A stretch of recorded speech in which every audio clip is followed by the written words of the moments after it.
Hello students, आज के video में हम बात करेंगे ब्लड प्रेशर के बारे में और उसके अलावा जो भी टर्मिनोलॉजी है अपने सीवीएस की, कार्डियोवैस्कुलर सिस्टम की, उसके बारे में। तो सबसे पहले अपन यहाँ पे देख रहे हैं ब्लड प्रेशर। ब्लड के द्वारा ब्लड वेसल्स की वाल्व पर लगने वाले प्रेशर को क्या कहते हैं? ब्लड प्रेशर कहते हैं। मतलब ब्लड जो उसकी जो दीवारें हैं आपकी जो नलियों की, उस नली की दीवार पर जो ब्लड जो प्रेशर लगाता है उसको हम क्या बोलते हैं? ब्लड प्रेशर बोलते हैं। नॉर्मल ब्लड प्रेशर जो है वो आपका होता है 120/80, 120/80 mm of H. Of H का मतलब ये है कि जो मरकरी का जो हमारा पारा होता है उसमें हम जिस इकाई से हम ब्लड को नापते हैं, ब्लड प्रेशर को नापते हैं, उसको हम बोलते हैं of H. Normally blood pressure जो है वो दो प्रकार का होता है, एक होता है सिस्टोलिक, एक होता है डायस्टोलिक। फर्स्ट अपन बात करें सिस्टोलिक की, तो यह जो है हाईएस्ट ब्लड प्रेशर होता है जब हार्ट कॉन्ट्रैक्शन करता है, तो उस टाइम लगने वाला प्रेशर, उस टाइम लगने वाला ब्लड का ब्लड वेसल्स पर जो भी प्रेशर लगता है उसको हम क्या बोलते हैं? सिस्टोलिक। मतलब हार्ट जिस समय, मान लीजिए हार्ट है, ये जिस समय जब कॉन्ट्रैक्ट करता है, मतलब जब सिकुड़ता है, तो उस समय जो आपकी रक्त वाहिनियाँ हैं उस पर जो भी प्रेशर लगता है उसको हम क्या बोलते हैं? सिस्टोलिक ब्लड प्रेशर बोलते हैं। और इसकी जो नॉर्मल वैल्यू है वो है 120 mm ऑफ एच, मतलब 120 mm of H beat per minute. मतलब पर मिनट में इतनी बार ये प्रेशर लगता है। दूसरा आपका है डायस्टोलिक। यह लोवेस्ट ब्लड प्रेशर होता है जब हार्ट रिलैक्सेशन की कंडीशन में होता है, तथा जो उस समय जो ब्लड वेसल पर प्रेशर पड़ता है उसे हम क्या बोलते हैं? डायस्टोलिक। मतलब जो हार्ट है जिस समय वो रिलैक्सेशन की कंडीशन में, मतलब कि कोई भी काम नहीं कर रहा है, हार्ट जो है वो रिलैक्स है बिल्कुल, मतलब सिकुड़ नहीं रहा है, उस समय जो प्रेशर ब्लड वेसल्स की दीवारों पर लगाता है उसको हम बोलते हैं डायस्टोलिक। डायस्टोलिक जो ब्लड प्रेशर अगर नापा जाए तो उसको अपन बोलते हैं 80 mm ऑफ एच, मतलब कि 80 mm of H G diastolic blood pressure होता है, जो कि ब्लड के द्वारा ब्लड वेसल्स की दीवारों पर लगाया जाता है। अब एक नोट करके ये चीज़ लिखी हुई है, ब्लड प्रेशर का मेज़रमेंट स्फिग्नोमेनोमीटर के द्वारा किया जाता है।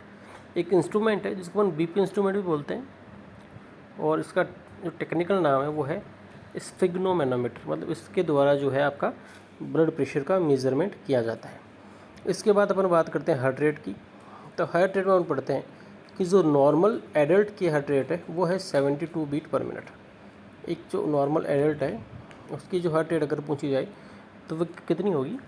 72 बीट पर मिनट। मतलब एक मिनट में 72 बार आपका हार्ट क्या करेगा? बीट करेगा, कॉन्टैक्ट करेगा। अब इस हार्ट रेट में अलग अलग कंडीशंस है। एक है टैकीकार्डिया। टैकी का मतलब ज़्यादा, कार्डिया का मतलब हार्ट। मतलब heart rate more than 100 beat per minute. अगर 100 से ऊपर किसी व्यक्ति की हार्ट बीट है तो उसे हम बोलते हैं टैकीकार्डिया, और 60 से कम अगर किसी व्यक्ति की हार्ट बीट है उसे हम बोलते हैं ब्रेडिकार्डिया। ब्रेडी का मतलब होता है कम हो जाना, टैकी का मतलब होता है ज़्यादा हो जाना। तो अगर हार्ट बीट 100 से ऊपर हो जाए तो टैकीकार्डिया, या 60 से कम हो जाए तो हम बोलेंगे ब्रेडिकार्डिया। एक आपका होता है पल्स प्रेशर। और पल्स प्रेशर का मतलब ये है कि सिस्टोलिक और डायस्टोलिक के बीच का डिफरेंस, मतलब जैसे आपकी सिस्टोलिक 120 है और डायस्टोलिक कितनी 80 है, उसके बीच का जो प्रेशर है उसको हम बोलते हैं पल्स प्रेशर। अगर बीच का हम निकलें वो कितना आएगा? 40 आएगा। 120 में से 80 माइनस करेंगे तो आपका आएगा 40। तो ये 40 क्या हो जाएगा? ये आपका हो जाएगा पल्स प्रेशर। मतलब सिस्टोलिक और डायस्टोलिक के बीच का जो गैप है उसे हम बोलेंगे पल्स प्रेशर। उसके बाद हम बात करते हैं स्ट्रोक वॉल्यूम की। स्ट्रोक वॉल्यूम का मतलब ये है कि जो वेंट्रिकल पर बीट के बाद जितना भी ब्लड पंप करता है वो आपका कहलाता है सिस्टोलिक या फिर स्ट्रोक वॉल्यूम। उसको हम बोलते हैं स्ट्रोक वॉल्यूम। हार्ट रेट का रेगुलेशन मेडुला ओब्लांगेटा के द्वारा होता है। मतलब ये है कि आपकी जो हार्ट रेट है, जो भी आपका हार्ट जो बीट कर रहा है, उसका रेगुलेशन जो है हमारे ब्रेन के अंदर एक पार्ट है जिसका नाम है मेडुला ओब्लांगेटा, और वहाँ से इसका क्या होता है, रेगुलेशन होता है। इसके बाद हम बात करते हैं कार्डिक आउटपुट की। तो कार्डिक आउटपुट हमने कल की वीडियो में भी देखा था कि हार्ट रेट कितनी है 72, स्ट्रोक वॉल्यूम कितना है 70। तो हार्ट रेट को अगर आप स्ट्रोक वॉल्यूम से मल्टीप्लाई कर दोगे तो आपका निकल जाएगा कार्डिक आउटपुट। मतलब ये है कि 5040 ml एवरेज आपका क्या है, हार्ट जो है वो ब्लड को पंप कर रहा है पर मिनट के हिसाब से। नेक्स्ट अपन बात करें लेफ्ट वेंट्रिकल के ईच कॉन्ट्रैक्शन पर पंप किया ब्लड स्ट्रोक वॉल्यूम कहलाता है। मतलब ये है कि जो आपका लेफ्ट वेंट्रिकल है जैसे ही वो ब्लड को पंप करेगा, पंप करने के बाद जो भी ब्लड आपकी बॉडी में गया हर बीट के बाद वो क्या कहलाएगा, स्ट्रोक वॉल्यूम कहलाएगा।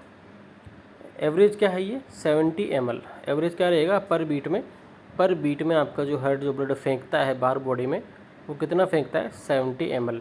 और यही आपका क्या कहलाता है, स्ट्रोक वॉल्यूम कहलाता है। नेक्स्ट अपन बात करें पल्स रेट की। तो हार्ट रेट को पल्स रेट से भी डिनोट किया जाता है। मतलब हार्ट रेट या पल्स रेट आप मान सकते हैं कि एक ही चीज़ है। हार्ट 1 मिनट में कितनी बार बीट करता है उससे अपन क्या बोलेंगे, पल्स रेट। मतलब 1 मिनट में आपका जो हार्ट है वो कितनी बार बीट करेगा, कितनी बार धड़केगा, उसको हम क्या बोल देंगे, पल्स रेट बोल देंगे। और इसकी जो नॉर्मल वैल्यू है वो है आपके 72 बीट पर मिनट। मतलब 1 मिनट में लगभग आपका 72 बार या 72 बार आपका क्या करेगा, बीट कर रहा। पल्स साइट अपन देखें तो पल्स साइट हमारी बॉडी में अलग अलग जगह से हम ले सकते हैं। अलग अलग प्रकार की जगह है हमारी बॉडी से जहाँ से कि हम आपकी पल्स को क्या कर सकते हैं, कलेक्ट कर सकते हैं, पल्स को अपन नाप सकते हैं। तो पहला अपन जिसको बोलते हैं वो होती है एपिकल। एपिकल का मतलब ये है कि यह डायरेक्टली हार्ट से ली जाती है। मतलब हार्ट से अगर पल्स को नोट किया जाए तो उसे हम बोलते हैं एपिकल साइट।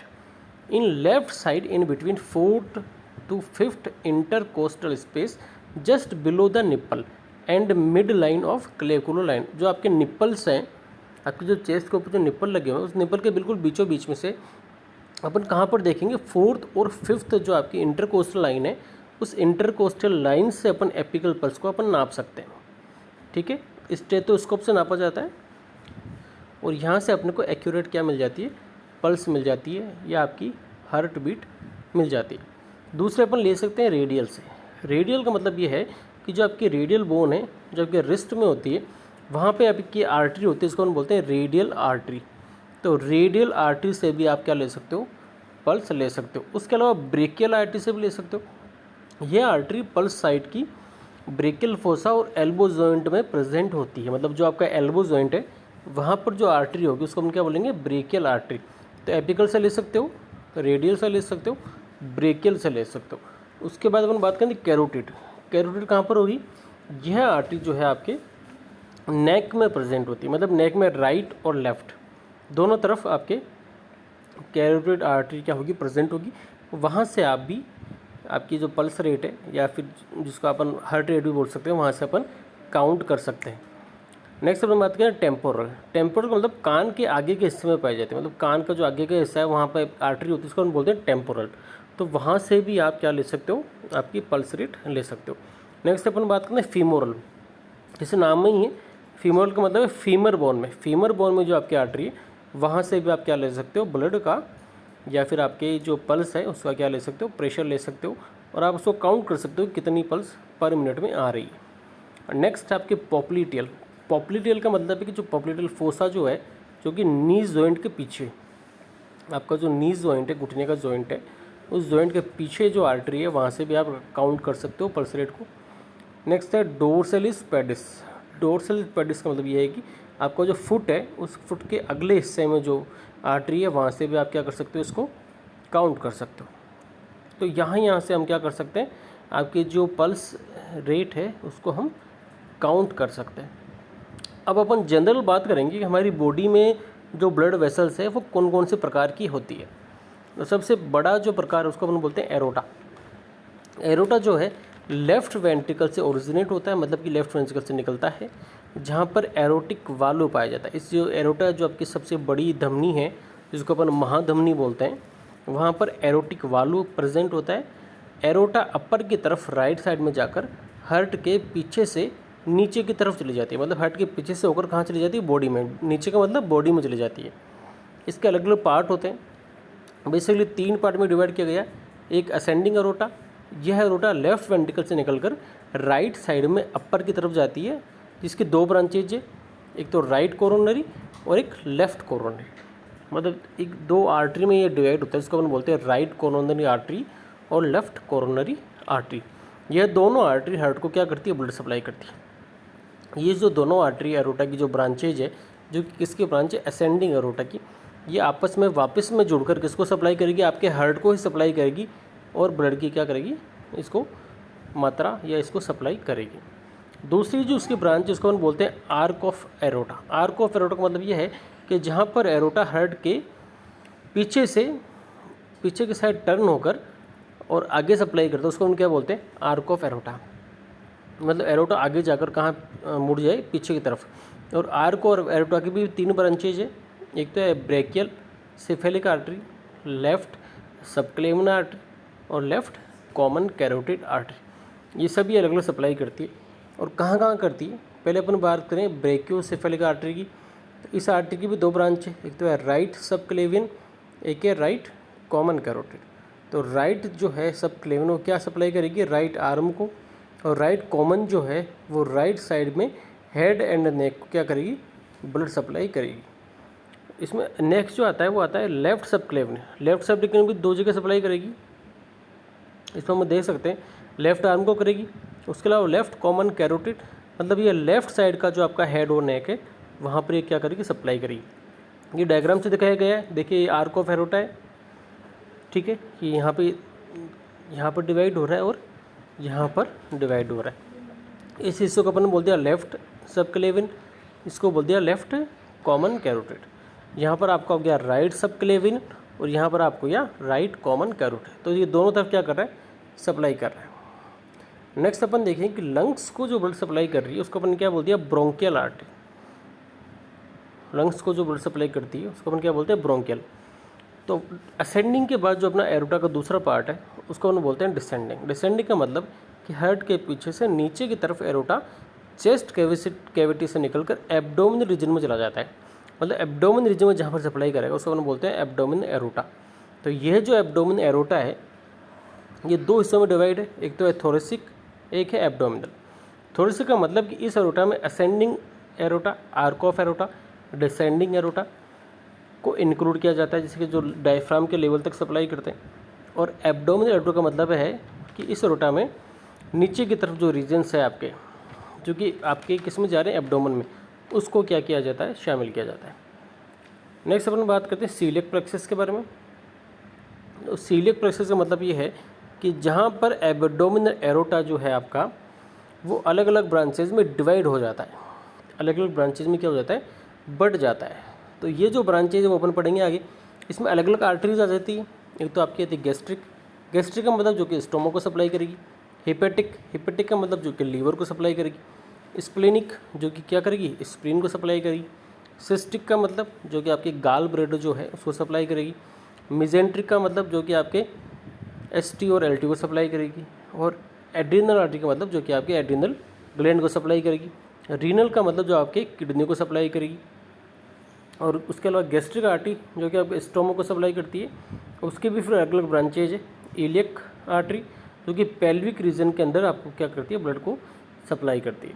और इसकी भी दो ब्रांचेज है, एक तो कॉमन राइट कॉमन और एक लेफ्ट कॉमन इलियक आर्टरी। तो जो राइट वाली है यह आर्टरी वापस दो ब्रांचेज में है, डिवाइड है। एक तो राइट एक्सटर्नल इलियक आर्टरी और राइट इंटरनल इलियक आर्टरी। ये दोनों प्रकार से अलग आपके इलियक रीजन में क्या करती है, पेल्विक ऑर्गन्स को ब्लड सप्लाई करती है। अगर लेफ्ट कॉमन इलियक आर्टरी अपन बात करें तो ये भी दो हिस्सों में डिवाइड है, एक तो लेफ्ट एक्सटर्नल, एक लेफ्ट इंटरनल। लेफ्ट एक्सटर्नल का मतलब ये आपके लेफ्ट लेग को सप्लाई करती है, और लेफ्ट इंटरनल का मतलब ये है कि ये जो आपके पेल्विक ऑर्गन्स जो है उस पेल्विक ऑर्गन्स को सप्लाई करेगी। यहाँ पर डायग्राम में भी बताया गया है कि देखिए अलग अलग इसकी जो आर्टरीज जो आपकी जो एरोटा जो निकल रहा था उसके अलग अलग आर्टरीज यहाँ पे डिवाइड हुई, gastric, cystic, splenic, hepatic, adrenal, renal. और ये सारी जो आर्टरीज जो है आपकी बॉडी में क्या कर रही है, ब्लड को सप्लाई कर रही है। आर्टरीज के बाद अपन करें बात अगर वेन्स की, तो जो वेन्स जो है वो हमारी बॉडी में प्रेजेंट जो है वो डीऑक्सीजनेटेड ब्लड को वेंस जो है हमारी डीऑक्सीजनेटेड जो ब्लड है वो वेंस के द्वारा हार्ट के राइट एट्रियम में क्या किया जाता है, लाया जाता है। मतलब हार्ट का जो चैम्बर है राइट एट्रियम, वहाँ पर ये जितना भी डीऑक्सीजनेटेड ब्लड है वो आपके राइट एट्रियम में आता है। आने के बाद में उसके अलग अलग यहाँ पे ब्रांचेज है, अपर लिम्ब की भी अलग है और लोअर लिम्ब की भी अलग है। तो जो अपर लिम्ब की अपन बात करें तो अपर लिम्ब में अपन देखते हैं कि जैसे यहाँ पे दिखा रहा है elbow joint, brachial artery, clavicle, head neck, सब क्लेविकल, तो अलग अलग प्रकार की आर्टरीज है। तो यहाँ पे अपन देखें तो जो आपकी जो एक्सिलरी वेन है या जो हेड और नेक में इंटरनल जुगुलर वेन सप्लाई कर रही है, ठीक है। सो सब क्लेवन वेल जुगुलर वेन दोनों एक ब्रेकियल फेलिक वेन का निर्माण करती है। इसके दो ब्रांचेज है, राइट एंड लेफ्ट। फिर अपन नेक की बात करें तो नेक एंड हेड में जो फेस से होकर जो जुगुलर वेन निकलती है वो वहाँ पर सप्लाई कर रही है। ये दो हिस्सों में डिवाइड हो रही है, इंटरनल जुगुलर और एक्सटर्नल जुगुलर, ठीक है। उसके बाद लोअर लिम्ब की अगर अपन बात करें तो लोअर लिम्ब में भी यही वापस से ही सारे काम आ रहा है।